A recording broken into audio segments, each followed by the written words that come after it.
Hello there guys, and welcome back to another episode of Time Travel. Now it's kind of been a while for me. I was actually on vacation last week, so that video that you saw last week was actually made a few days before that I went on vacation, but it's good to be back here making videos again. And today we're going to be taking a look at the third Microsoft Entertainment Pack.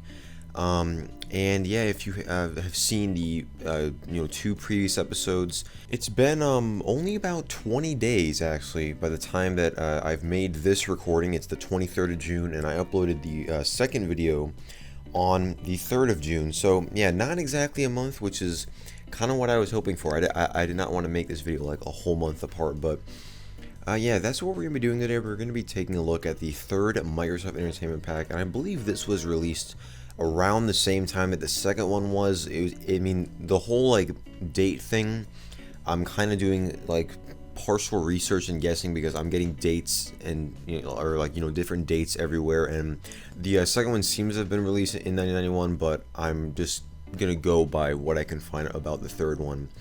And this pack included a few new games. It actually doesn't, at least from what I can tell, it doesn't include any card games. Which honestly, for when I take a look at these, I think that the card games are probably the most boring part for you guys. So that's probably kind of a good thing, because I really don't want to make this video around 40 minutes long like it was the last time. I kind of want to make it a bit shorter.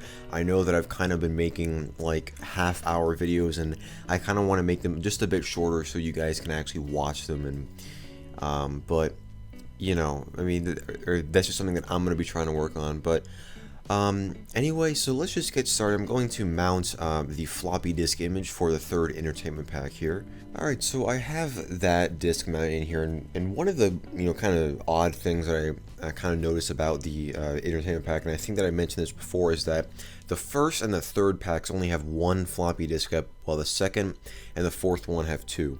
And I'm not really sure why that is. I think maybe the second and the fourth one might include more, or they might be released on like a lower density floppy diskette is the only other thing I could think of. But anyway, so we're going to go in here into my computer. We're going to go into the A drive here, and we're going to run, I guess, setup. I'm not sure what this is. Let's actually see what this is. Okay, it's going to ask us to run setup.exe, so we're just going to do that.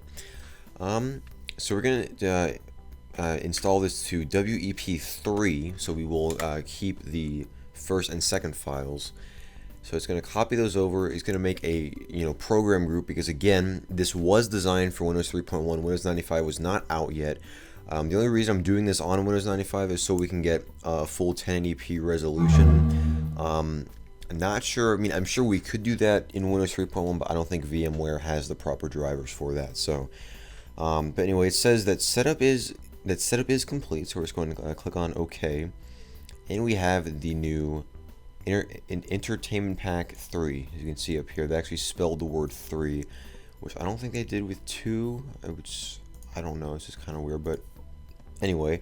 So yeah, so here we are. We have all the new games, and we also have 8 new screensavers for the Idlewild Screensaver program, again, just like we did last time, and we're going to be taking a look at that. So the first thing up on the list is Fuji Golf, so let's just run that here. And Fuji Golf, I'm going to go again like I always do to the wiki page.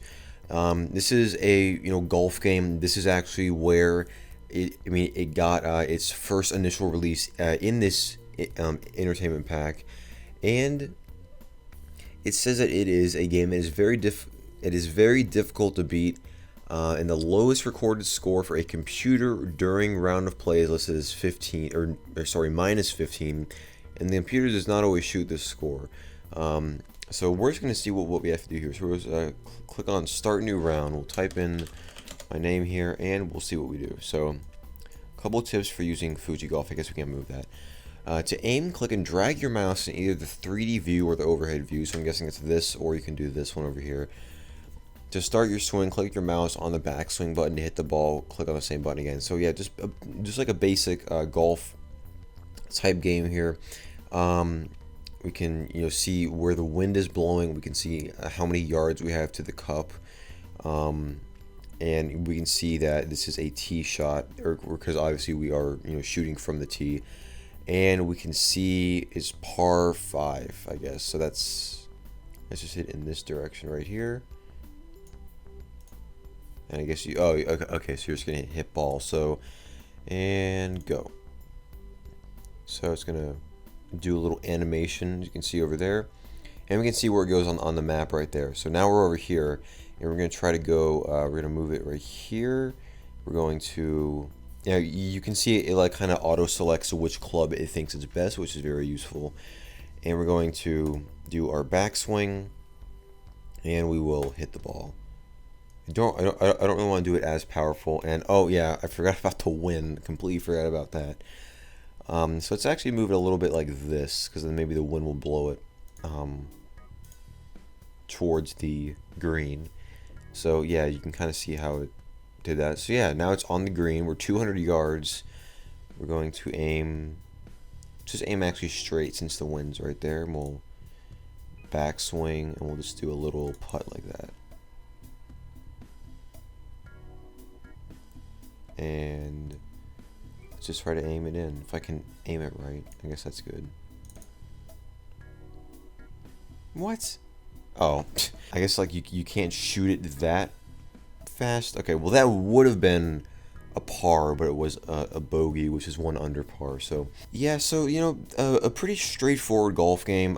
They say on this wiki page that it is very hard. And I'm guessing that's the way that the whole wind algorithm thing works. But we got, as you can see here, we got a bogey. It says good luck, and we're in position 29. So it just like makes up all these other names, which they may actually be real names, but we can see what they score in. So you see, we scored a 1, and the highest computer scored a -6. So. And they're on hole 8. So, but yeah, that is basically what Fuji Golf is. Again, I'm not going to try to spend that much time on these games because it's probably going to, make the video 45 minutes long again. So, next we'll move on to the Idlewild Screensaver program again. And yeah, it's got the exact same interface as it did before. They haven't changed much. I'm sure the copyright date is the same. Yeah, 1991. So, and it still says 2.0, as you can see. Yeah, 2.0. It was 2.0 in the previous version as well. So we're going to, I guess blackness is the same exact thing as we saw in the first and the second pack. We have boat race version 1.0, and we do actually have some options for this. So let's see what it does normally. It just looks like it's going to be a race between 2 sailboats down there, and I guess there's going to go to each of those points. Yep, that's kind of looks like what it's going to do. So we'll just go to, yeah, so you can see that it made 4 there when I hit the refresh button. So yeah, we have the option to change the number of boats. Let's say we want 4 all the time, and we want 3 laps. And yeah, so see, it'll just take those options into effect. So yeah, pretty good like idea. It would probably look better on like a lower res screen than this 1080p one.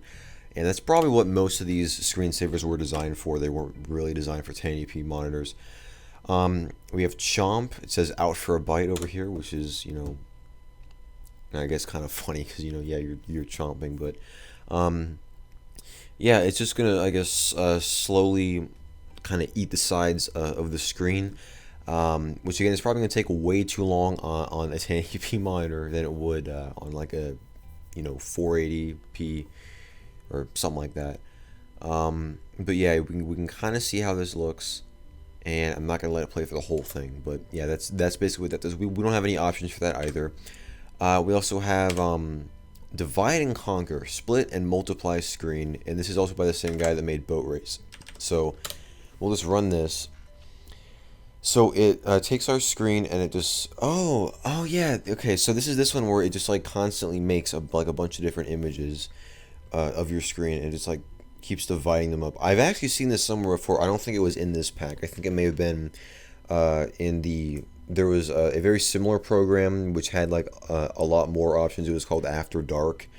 It was probably like around this time also, And I should probably do like a little overview video on that someday. But yeah, you can kind of see how this works. It just slowly makes more and more and more copies of the one image of your screen, and it just does this over and over again. And I guess it's going to be endless until it, I guess, just does that and it goes back to the chomp one, which is kind of weird. Let's just press F2 and see what our options are, if there are any options. F2 here. Okay, here we go. Divide method, we have alternate, horizontal, and vertical. So let's say that we want both horizontal and vertical, so that every time it'll do it, like, yeah, so see, like, now it's going to do it 4 times each, or, well, it's going to, like, take the screen and just do that all the time, I mean, I could kind of try to figure out what it's doing, but we'll just go in here. We'll say that we only want horizontal, so that way it'll just take the screen and, like, only split it up horizontal, and so it's going to look like a bunch of lines eventually, which would probably be pretty cool. So yeah, again, a pretty nice looking screensaver, actually. I actually kind of like this one, what it does, like the whole effect. Yeah, like, see, that looks pretty cool to me, honestly.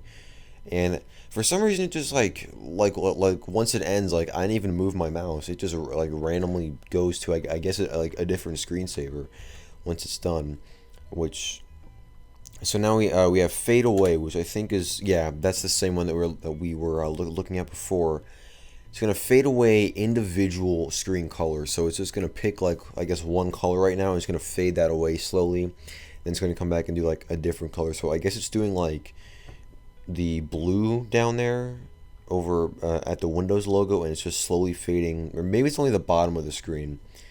And it's just, like, slowly going to fade that out. Again, that's made by the same guy that made both of these, and not the chomp, but the boat race one. We have icon, how do you say, icon bones, kind of an interesting way to spell that, but actually, let's see what it says first. Actually, that doesn't say anything. Is this just the one where it just, like, has an icon going around the screen, I guess?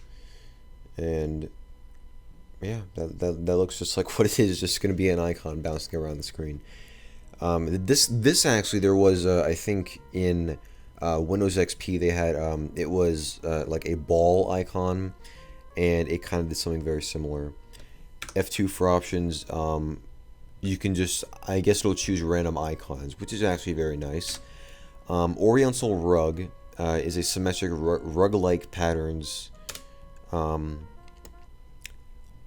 does that, and that actually looks very similar to the one from the first entertainment pack, I think. Actually looks pretty cool. So yeah, we have that, and again, we can change the options, change the pixel size and the period, and you can see how that looks. Honestly, pretty cool. And then we just have random. So yeah, that's basically it for the Idlewild program. We'll move on now to, however you pronounce this. I think it's Klotsky. Yeah, I think it's Klotsky. This game, the earliest known, like, use of this name was actually in a game for Windows 3.1 by ZH Computing, and the same game is in this pack right here. So let's just see here. It says welcome, choose your game board, good luck, and we see if we have ZH Computing down there. And I think what this is like a sort of mini puzzle game. So I guess we'll just choose level 1, and we'll select sure this puzzle, and we'll tell it my name, and we will, okay, so what this game appears to be like is, if you've ever played the game Unblock Me, or there's many similar games like that, it's kind of the same concept. You're supposed to move all these blocks out of the way and get this big red one to go through the door here. So I'm probably gonna kind of speed this thing up, as I just kind of wasted some time there, but as I kind of try to figure this out. But yeah, that's what you're supposed to do. You're supposed to just kind of move this. Alright, so I finally was able to beat it. It took me a long time, and yeah, 75 moves. Yeah, this is supposed to be really simple, but it just kind of took me a while. And yes, I have played games like this before, but I just haven't done it in a while. But yeah, what this game is, and there's a lot of games like this. I've seen this a lot. It's just you're supposed to just get the big red block out of here, and yeah, this one was I don't know, it was kind of difficult, but then like once I got the hang of it, it just became easier. But yeah, 75 moves. So I don't know. That's probably not the greatest, but I don't know, probably not the worst either. So yeah, as we can see there, and then we can go on to level 2 if we wanted to. But that's gonna just end it off for Kolaski. We'll go on to Ski Free, and this is actually a really fun game. From what I have seen, this is I think this is a game. It made its first appearance in this entertainment pack, copyright 1991 by Microsoft. So you can see that this is the same year. And what you're supposed to do is, actually, I don't have a number pad, so that's probably not going to be the best thing. But I guess can we use the arrow keys, or no, yeah, we can just use the mouse. But yeah, what you're supposed to do is just kind of ski down and avoid all the obstacles. And some of these items, I think like this will like kind of speed you, or no, they won't speed you up. Yeah, you're supposed to kind of just ski down this slope here. So yeah, that's what this game is about. I've actually seen people still play this in like Windows 8.1, I think even Windows 10. So I'm not sure if it is like this original version from 1991, but yeah, the game still runs, and it's honestly like a pretty fun game. I mean, it's kind of very simple to learn, and you're supposed to just kind of ski down here, as the name implies. It's called Ski Free, and we're supposed to go up to the finish line, or I guess we already. No, we can't go up. We're sliding down a slope. But yeah, again, pretty fun game, pretty cool idea. Again, this is where it's got its first appearance, I believe. And yeah, that's what Ski Free is. And yeah, as I said, I've still seen people play this on modern Windows systems, so it's got like a pretty good following, I guess you could say. So yeah, we're just gonna close out of that. We're gonna go now on to Texture Vex, which let's just quickly see what this is here. Texture Vex is a puzzle game. Okay, kind of obvious. We'll just launch this here. It's actually available for Windows and Linux systems. There's actually a GNOME version of this that comes bundled with GNOME, I guess, or GNOME, but it's just pronounced GNOME. And yeah, it was originally only on Windows in the 3rd Entertainment Pack, but it was later re-released in the Best of Windows Entertainment Pack, which is the so-called 5th one. And it is also an open source game on the GNOME or on the GNOME desktop, which is a kind of open source desktop platform that runs on top of Linux or as part of the GNOME game. So this has kind of made its way over to Linux as well. But essentially what you're supposed to do is, this is an edge matching puzzle game. So yeah, you have this like little grid here, and you're supposed to so you're supposed to place the tiles, which are the things to the right, in the grid in the proper position as fast as possible. So I guess the time has already started counting up as I'm kind of explaining the game. But 2 tiles can only place next to each other if the numbers on adjacent faces match. So what that means is, like, if you have, like, let's just start a new game. You're supposed to, like, so let's say we put this here, this 8, actually that 8 can't go anywhere. We're supposed to put, let's say, that, is there anyone with a 9? Actually, I guess we can move it. So we can say like that there's a 0. There's another 0 right there. We'll move, so yeah, that's essentially what you're supposed to do. And this game honestly looks like it could take a while. And I think I've said that with a lot of these games, but yeah, it just kind of looks like, I mean, it's like, pretty easy to learn, like, the basic concept, but, actually playing the game, yeah, this could take, like, probably not that long, like, probably not, like, 30 minutes, but it could definitely take a while, especially since this is the one that only has 9 squares. So yeah, that is, what is called Texture Vex. Again, pretty cool game, pretty simple concept, and it's made by a guy named, Scott Ferguson. And again, copyright 1991. So that is what that is. We next have Tri Peaks, which looks like a card game. I think it is going to be a card game. Let's type in our name here. And yes, we want to create. Yeah, so this is what Tri-Peaks is. This is actually I think this is the only card game in here, which I guess kind of contradicts what I said before about there being no card games. But so what this is, it's kind of similar to the game Golf, if you remember that. I think that was in the first pack, or maybe the second one, but no, I think it was actually in the first one. This is a solitaire-based card game that is very similar to that. You use one deck and you try to get 3 peaks of cards cleared as fast as possible. Alright, so yeah, what this is, and I kind of started a new game, so I lost $127. But what this is essentially what you're supposed to do is kind of like Golf. You're supposed to, and I think this is also like a game that we played previously. Actually, can I make this full screen? It doesn't really work that well. We'll just leave it like this. You're supposed to get a card here that's a 6, and or like whatever card is here, and from here, from I guess like the 3 or the tri-pyramids, or the tri-peaks, how it's got its name. You're supposed to find a card that is either 1 less or 1 higher than this card here. So, example, that's a 6, so we can go to a 5, and now the card is a 5, so we can 1 higher or lower is a 6, and then we can go to. We don't have one, so we can deal a card, and an ace, as you can see right here, an ace is considered higher than the king and lower than the 2. So if we have a king here, so it looks like we don't have a king or a 2. I mean, actually we do have a 2, so we'll just use that. Now we have unblocked this 9 here, so we need something higher than a 2. 2, 3, 2, 3, 2, king, 5, 10. Need either 2 or a king. Looks like we don't have that, so yeah. But yeah, that's essentially what Tri-Peaks is. Again, this is probably one of the most boring games for you guys to watch, but sorry about that. Again, I'm probably gonna do a few edits to this video just to kind of make it, not so long, but. That's what Tri-Peaks is, and our last game is Word Zap, which copyright 1991 by Michael F.C. Crick, all rights reserved, trademark, and a dictionary game. So we'll see what we got to do. So let's just how to play. It's a game of scrambled words, fun for the entire family. Race your opponent to spell words. Takes both speed and good vocabulary. So looks kind of simple. Let's just read these rules. Easy Zap or Word Zap.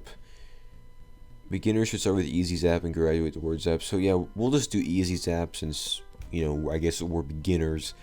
So let's just start a new game. So we will new. Actually, I guess. Oh, Easy Zap. All right, ready. So you have to make a word out of here. So we'll do, I guess he's already making all these words. I don't know. I can't even freaking make a first one. Tin and word. Oh, yeah, I see what you're supposed to do. Sorry you lost. Yeah, kind of obvious. We'll say, C and word. So yeah, that's what this game is, essentially. Again, it's kind of a simple concept, and kind of like Boggle is kind of what it sort of reminds me of, because I have played that game before. Again, I'm not really that good at this. This probably takes some time because you have to be able to make all these words out of just these letters here, just these 8 letters, which can be kind of difficult. But again, this is the easier version, so I'm sure that the actual Word Zap might be a little bit harder. So yeah, guys, I guess that is going to wrap it up for the 3rd Microsoft Entertainment Pack.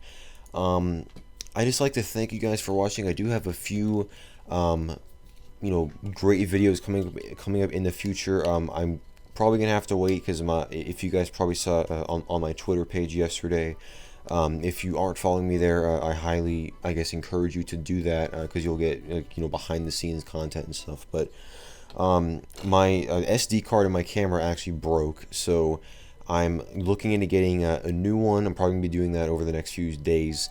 But once I do that, I'll be able to make or like non-screen capture videos again. But if I'm not able to get one by next week, I'm probably going to be making probably another requested tutorial video, as those have been coming in a lot and I haven't really been making them because I'm working on all these other projects. And I actually do have a few more computers that I want to fix up, and I wanted to make a few videos on those. So yeah, pretty much all great content coming your guys' way as usual, and I just like to thank you guys for watching. We're almost at, I think, 1,000 subscribers now, which is kind of amazing. I mean, when I left on vacation, I think I had around 900. When I came back, we already have 950, which is kind of crazy how we grew that fast, because it took me, I think, like 3 years to originally reach 50, and it happened in a week. So that's just really crazy. So I just want to thank you guys for that, and I just, again, have some great things, even some non-video stuff coming your guys' way soon. That's all still being worked on, but yeah, guys, just really just thank you so much for all of your amazing support on this channel, and I just will see you guys next time. Thanks for watching.